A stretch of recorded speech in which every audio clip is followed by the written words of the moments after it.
All sports, all plays. Yeah. All sports, all plays. All sports, all plays. 365, we making a place. You talking the game, get you through the days. We're high in the court, the dime in the lane. Variety, topics, living the same. All presentation, sports information. In the airways, taking the nation. All sport, all plays, like working your faces. Grace at the field, so tie the laces. All sports, all plays. Yeah.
All right, what's happening, everybody? Welcome to Easy Money, a sports betting show, Monday, March 11th, 2024. I'm Chris Gonzalez, joined by Tony Gonzalez. How's it going? Oh, going pretty good. Not too bad. I've got a lot going on today with the NFL free agency starting. Got a lot of big name players been moving around already. Yeah, definitely, man. What's any surprises to you? I guess not like, I wouldn't say like real big surprises. Probably the biggest surprise so far to me would probably been Josh Jacobs going to the Green Bay Packers. Yeah, I didn't really have them in the hunt as for one of like the top running back free agents since they had Aaron Jones still. I knew they were losing. Of course, I'm gonna forget his name now. Dylan, I think was his name, if I remember right. I knew they were losing their other running back, but still, I wouldn't expect them to replace him with Josh Jacobs. They released Jones. Huh? Packers just released Jones. Oh, they just released Jones? Yeah, said source, the Packers have now informed running back Aaron Jones of his release after talks broke down. Okay. From what I was hearing earlier, they were it sounded like they were keeping Jones and they lost the other running back, Dylan. That's what this just said. So that kind of surprised me a little bit. I guess that's surprising now after moving on from Jones, but if they were going to team them two up, that kind of surprised me just because I didn't see the Packers in the hunt for a running back. What do you think Minnesota does now with Cousins gone? I'm wondering if I think they're either going to. I think they're going to go after a guy maybe like. I guess they could go after like a Fields, but I kind of see them going after a guy maybe more like a Ryan Tannehill as a bridge guy. And then I think they have the 11th or 12th pick in the draft. So and then maybe trying to get draft a young quarterback and have him sit behind Tannehill for a year or so. I can kind of see Minnesota going that route now that Kirk Cousins just signed with the Atlanta Falcons for another $100 million guarantee. That dude, I tell you what, him and his agent have been able to come out on top of almost all of his contract negotiations because he was when he went to Minnesota, he was one of the first ones to get a guaranteed contract. It was close to $100 million guaranteed there. Now he's going to Atlanta, coming off an Achilles injury at 6 years old, and still getting $100 million guaranteed. Yeah, I think it's a good move by Atlanta. They need a quarterback. I still think Cousins. I think Cousins is a little underrated. Really, I know he hasn't won a Super Bowl, but dude, he wins a lot of games and was playing well for Minnesota last year before he got the Achilles injury. What you think about Russell Wilson's going to sign with the Steelers? I think it's a good. I think for Russell Wilson, it's probably one of the better fits out of the teams that I heard was interested because you have a running game, you have a real Pablo. You have a running game, you have a real strong defense. So, in that aspect, I think it's good for Russell Wilson. For the Steelers, I'm not sure just because Seattle didn't want Russell Wilson, and then Denver would rather take a 80 million dead cap towards their cap than keep Russell Wilson. So it's how much does he really have left? Yeah, I think he has some left. I just don't think him and Sean Payton were a great fit. I don't think Payton was ever sold on Wilson when he came there. I think it'll be interesting. But I do think the way Pittsburgh's set up, they don't need Russell Wilson to be a superhero. They just need him to run the offense, don't turn the ball over. He didn't turn the ball over a lot in Denver last year. Yep. I mean, if you think about Pittsburgh, they won 9 or 10 games last year with pretty much bad quarterback play for most of the season. I think some of it was their offensive coordinator. Pickett was starting to look better after they changed offensive coordinators before he got hurt, but they decided to stay with Rudolph when he got healthy going into the playoffs. So, I mean, it's definitely an upgrade for them at quarterback.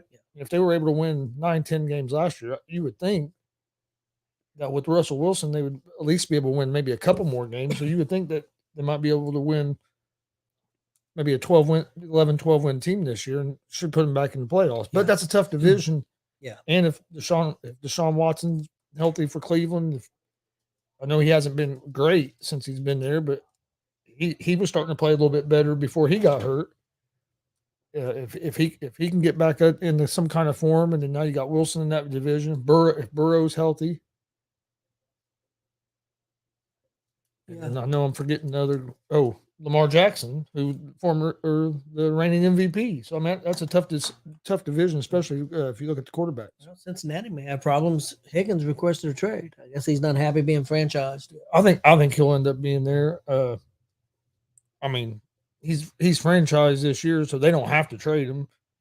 He could set. I mean, I guess he could not sign the franchise tag and end up setting out, but that don't happen a whole lot. So I think he'll end up playing the season in Cincinnati. Then they might try to get something done with him after this season. But their problem is you can't pay everybody. And I mean, you have Jamar Chase, and if Higgins is wanting to be paid like a number one receiver, which I'm not saying he's wrong for that because I would say he probably is a number one receiver. We haven't got to see him on a team where he's the number one guy yet, but it's hard to pay two receivers like number one receivers. And if you're getting ready, you're going to have to pay Chase here soon. Yeah. So you're going to have to kind of choose which one you want to pay, especially since you're going to be paying Joe Burrow as well. So I understand Cincinnati's position on, but I also understand Higgins' position on. But I think he'll be there at least this season, and then on the franchise tag, and then they'll see if they can get anything worked out after that. And the Colts got Pittman signed, and also I didn't realize this, they got Franklin linebacker signed to a 3-year deal too. So that's a plus. That was two players I think the Colts needed to get under contract. Pittman because he's your best receiver, and I think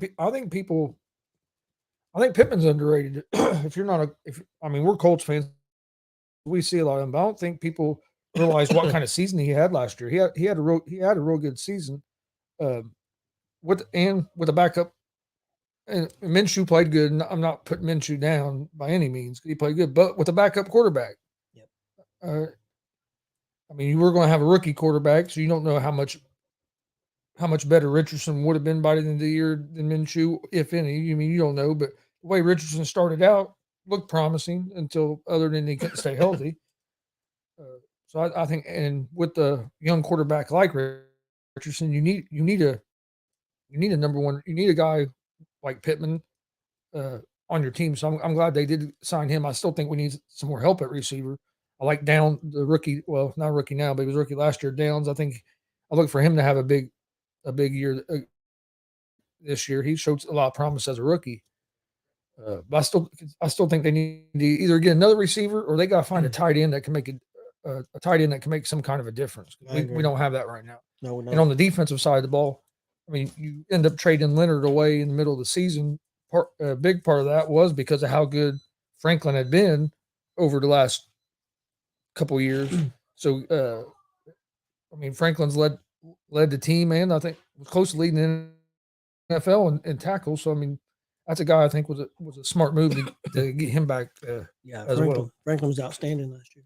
What do you think about Mayfield getting his 3-year, $100 million deal? That's a big contract for him. He played good. He played good in Tampa last year. Kind of rebuilt his career. So it's. I think a lot of people thought he didn't end up back in Tampa.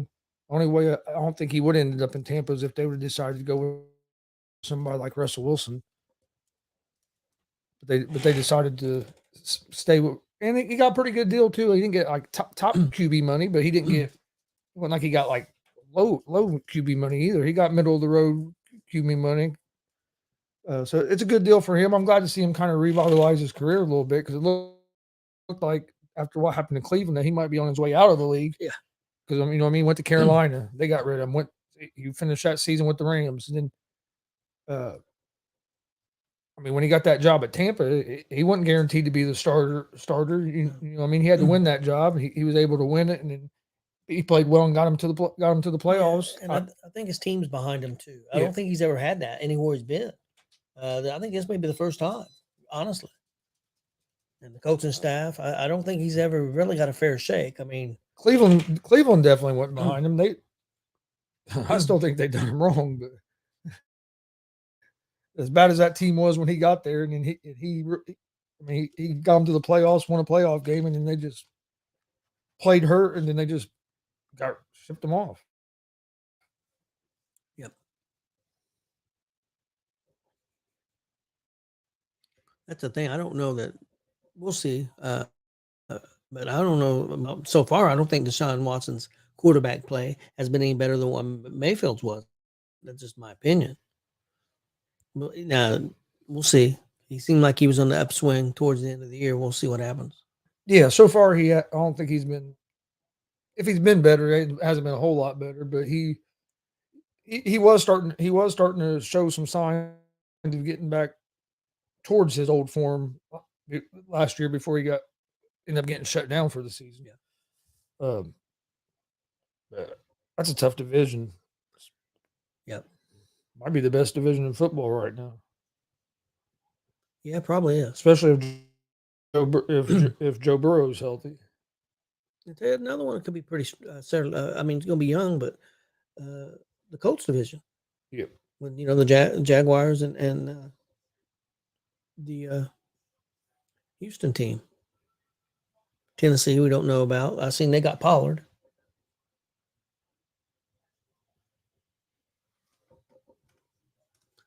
Henry's not winning anywhere yet, has he? Hey, how's it going, Glenn?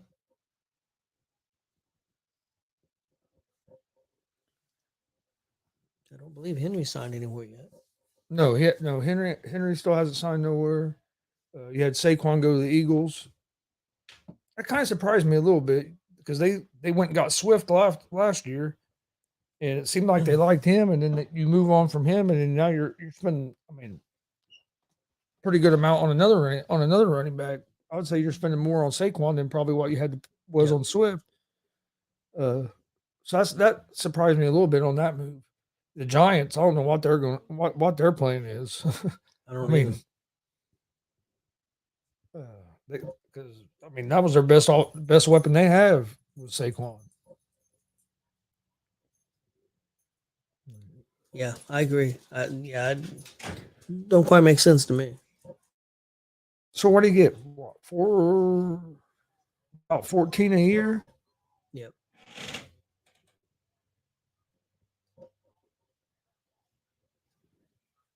Well, actually, a little less than that, isn't it? About 12 and a half.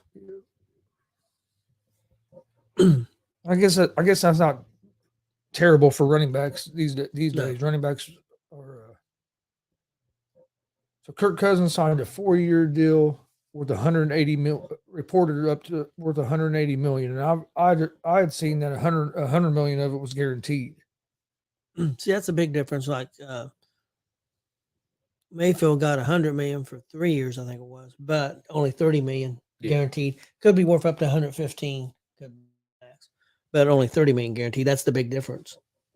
Yeah, Saquon got 26 million of that 37 guaranteed. So that's pretty good. That ain't a bad deal. I mean, the majority of it's guaranteed. So, what do you think Henry ends up now?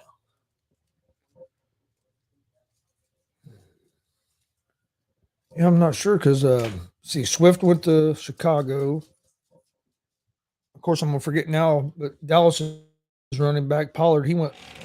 Yeah, a lot of people think Dallas was going to be. He went somewhere. So a lot of people think Henry's going to be Dallas. I'd say Dallas. And if you think about it, McCarthy kind of likes those bigger running backs. He had what's his name, Lacey in Green Bay. You know what I mean? So What about a team like Baltimore? Yeah, maybe Baltimore. They seem to have trouble keeping them running back healthy. I think that'd be a good fit. Baltimore and Dallas, I think, would be great fits.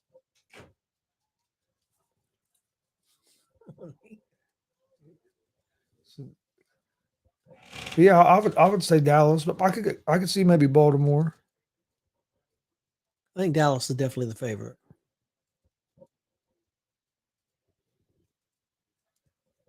But there's a connection there. I guess Saquon played, and I don't know if it was high school or college. I don't remember what college he played at.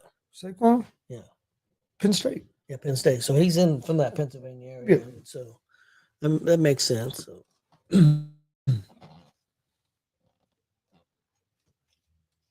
Real quick. And who the Broncos going to go with at quarterback too? I mean, you move on.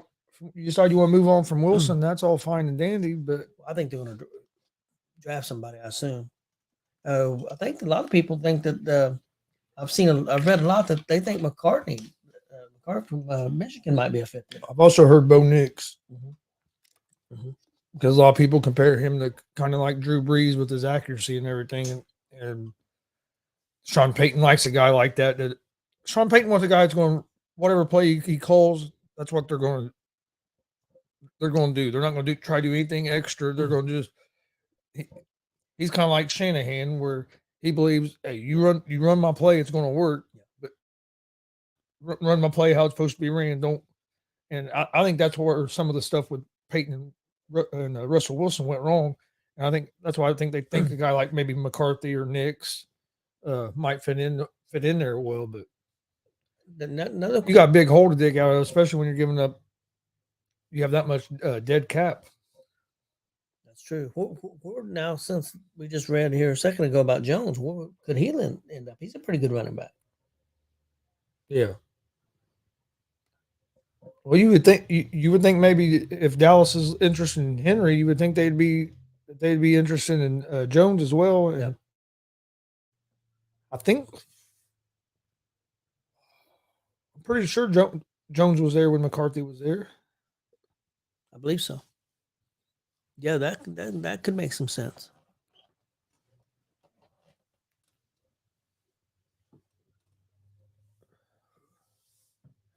Yeah, it's going to be interesting to see what now that you're seeing some of these guys move. What the team like? What's Minnesota going to do at quarterback now? You're not going to have Cousins. Are they going to be more? You know what I mean? Are they going to maybe go after be more than running for like a guy like a Fields or somebody like that? I kind of see maybe, like I said, maybe a guy like Tannehill, who has proven. Doesn't say he's the best, but he's proven he can run. He can be effective at the NFL level, and he could be a bridge guy, kind of like I've heard that maybe New England. I've heard the name Jacoby Brissett thrown out there to kind of be like a bridge guy for them. So it's going to be interesting. All right, We didn't do a show on Friday, but on Thursday, my picks were terrible. I'm not gonna lie, my picks were not good on Thursday. I went 2-7. On Thursday. 2-7, son of a bitch, Chris. What are you doing? You're supposed to go the other way. Not, I went 4-3. I'm 182 and 131, and you're definitely not doing very well.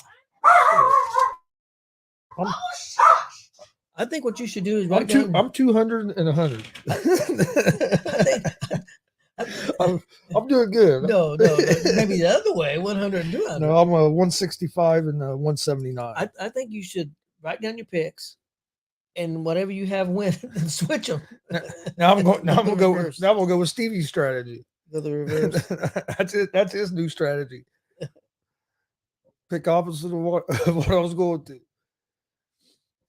Yeah, Thursday was rough. I went 1-3 in the NBA, 1-1 in college basketball, 0-3 in hockey on Thursday. So hopefully get off to a better start this week.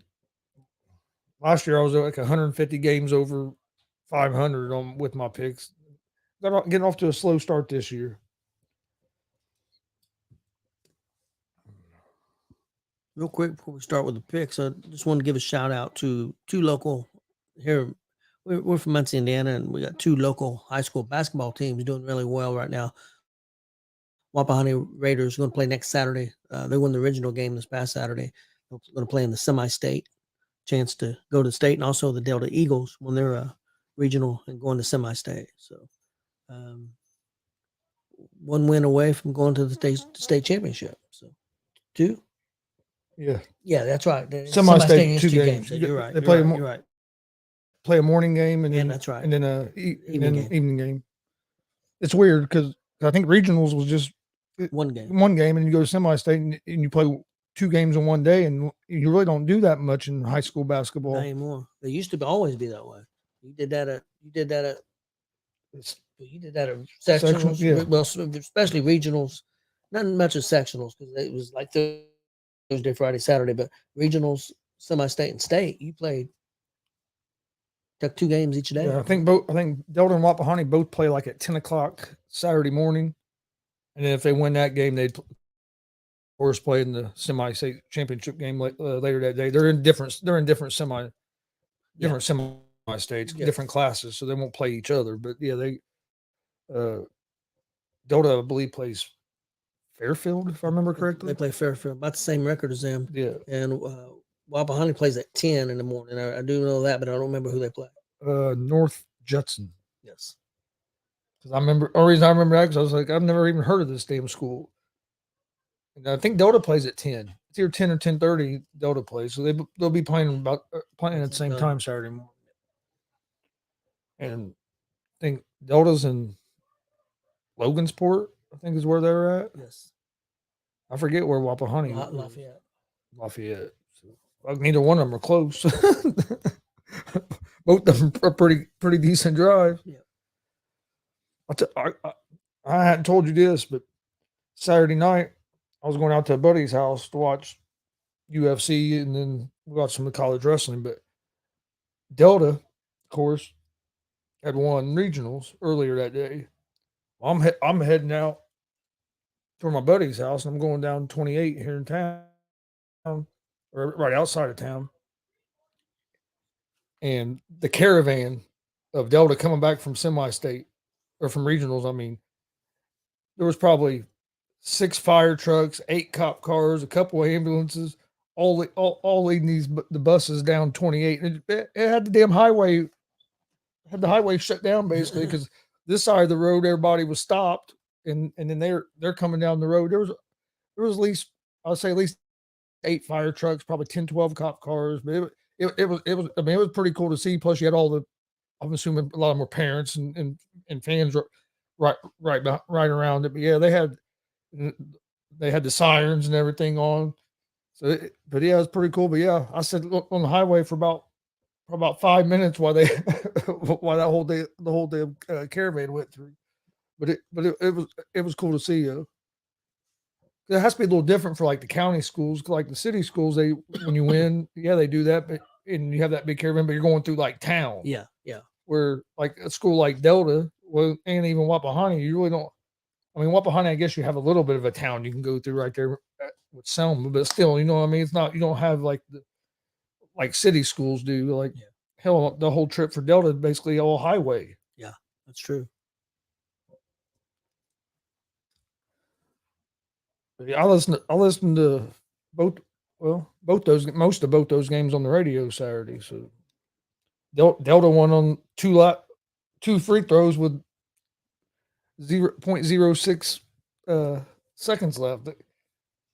And then Wapahani hit like 6 3-pointers in a row there in that third quarter to blow that game open. Yeah. But Delta had a little bit of Delta struggled a little bit in that game, which sometimes can be good to have a game like that if you can survive, because it can wake you up a little bit. Oh, And both these teams lost last year at the semi-state, so both of them are looking to try to get a step farther. Yeah, Wapahani lost in the first round, I think. I think they lost the remember at the first round. Yeah, Wapahani lost in the morning last year. Delta won in the morning, but then lost in the semi-state championship game. I think Wapahani will at least make it to the semi-state championship game. Got a real tough team there with the Blackhawk. Blackhawk just don't lose tournament games, man. They're really tough. But Wapahani's a really good team. Had a big win. Played a very good team in Lapel. Was 17-16, I think, at half. I think Wapahani was up 1, and then just came out, went nuts. We was listening to it. We went somewhere and was coming back, and boom, boom, boom, boom, boom, 3-pointers like crazy, and took a big lead, and Lapel couldn't catch up. No, they couldn't.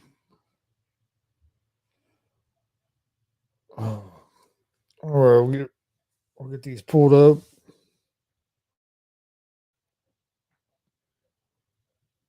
And Delta was kind of the opposite of Wapahani. Delta got off to a fast start in the first half, was up by 7 at halftime, and could have easily been up by probably 14 at half. They could have been up by another 6-7 points at half with just some open shots that they missed and a couple turnovers. And then in the third quarter, Concordia came out on fire and took the lead. I think Concordia was up by 2 at the end of the third quarter, and then that fourth quarter was back and forth. And like I said, it's a tie game with 20 seconds left. Delta had the ball and got fouled with 0.6 left, and guy hit both free throws. One of Delta's top guys was in foul trouble too, and didn't play much of that. He sat out basically the whole third quarter. Set out a lot of the first half because of foul trouble, because he had 2 quick fouls. They put him back in the third quarter, picks up a foul. I think it was an offensive foul. Then was arguing with the referee, and they gave him a tech. So right there, boom, now he has 4 fouls. So he had to sit out. They sent him out the whole third quarter and a lot of the fourth quarter, and was still able to win that game. But yeah, he picked in the first minute, third quarter, he picked up 2 fouls like that because of that tech. Now you have 4. I think in high school, 5 fouls you out. Yep. So he didn't play much. He didn't play much in that second half.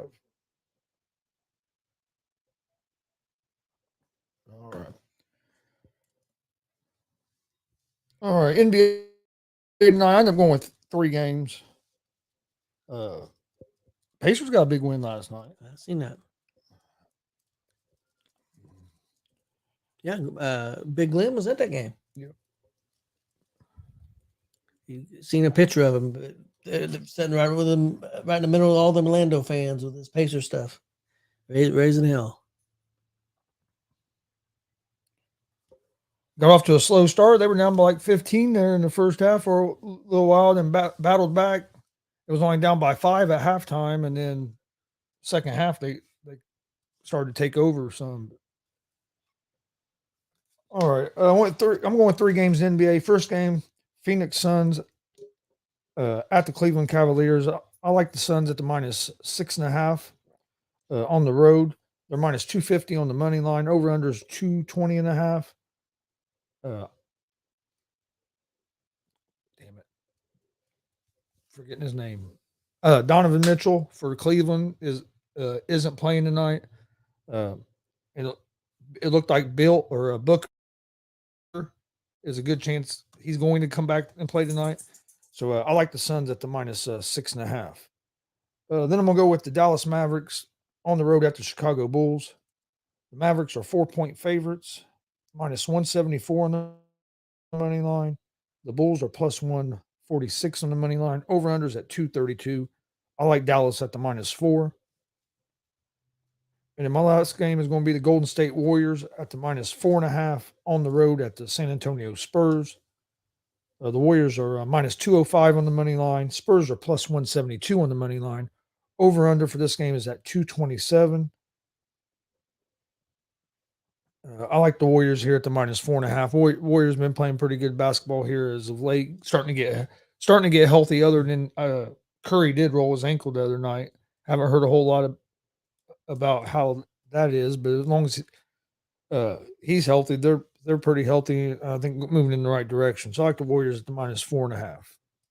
In my NBA picks for tonight, I also took Dallas on the road at Chicago and the minus 4. Then I took Boston also on the road at Portland. I took Boston minus 12. So them are my 2 NBA picks for tonight. All right, college basketball. I end up going with 2 games. I'm going with. I'm gonna try to make sure that the odds stayed the same real quick. First game, I'm gonna go with St. Mary's at the minus 10.5. They're number 1 seed in the conference tournament. They're playing Santa Clara. St. Mary's played Santa Clara earlier in the season, beat them by 7 points. They're a 10.5 point favorite in this game. So I'm gonna go with St. Mary's at 10.5 in that game. And then the other game, let me find it here. I just want to make sure that the odds are the same.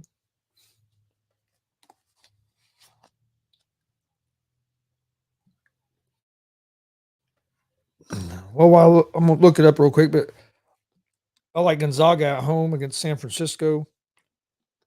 Gonzaga's, I have it as 9.5. Is what I had it at, but I want to make sure that it stayed there.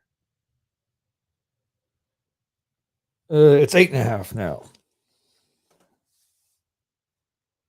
Gonzaga's 8.5 point favorite. They're the number 2 seed. San Francisco was the number 3 seed. Gonzaga beat San Francisco by